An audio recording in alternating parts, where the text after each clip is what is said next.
ada sejak penciptaan. Jadi kalau kita pikir Roh Kudus itu adalah pribadi yang lebih rendah dari anak atau lebih rendah dari bapa, tidak. Roh Kudus itu ada sejak penciptaan. Bahkan juga dalam Matius 28:19 bilang begini, karena itu pergilah, jadikanlah semua bangsa muridku dan baptislah mereka dalam nama Bapa dan Anak dan Roh Kudus.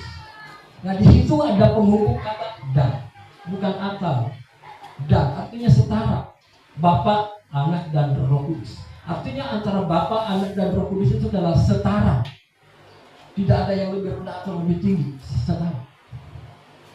Nah, oleh sebab itu pada saat ada satu kejadian di kitab Kisah Para Rasul, kalau Bapak Ibu ingat tentang Ananias dan Safira, Bapak Ibu yang mereka menjual hasil tanah, lalu mereka mendustai Roh Kudus, saya bacakan ya. Kisah Para Rasul 5 ayat 3 dan 4.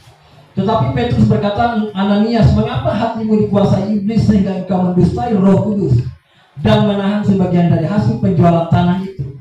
Selama tanah itu tidak dijual, bukankah itu tetap kepunyaanmu? Dan setelah dijual, bukankah hasilnya itu tetap dalam kuasamu? Mengapa engkau merencanakan perbuatan itu dalam hatimu? Engkau bukan mendustai manusia, tetapi mendustai Allah. Mendustai Roh Kudus sama dengan mendustai Allah. Artinya pribadi Roh Kudus sama dengan pribadi Allah.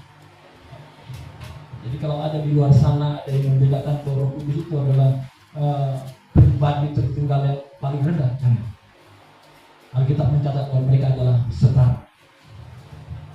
3 pribadi, satu hakikat. Pribadi Bapa, Anak dan Roh Kudus ada 3 pribadi, tapi hakikatnya adalah Allah. Dia adalah Allah.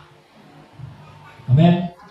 Jadi saat dia mendustai Roh Kudus, dia sedang mendustai Allah.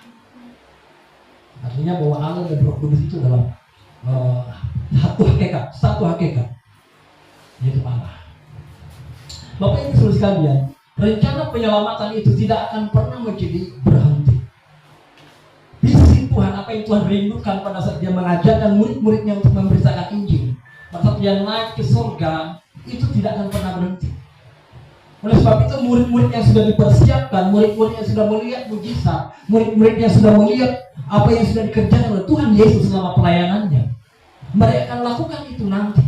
Tetapi mereka tidak akan bisa melakukan itu tanpa Roh Kudus.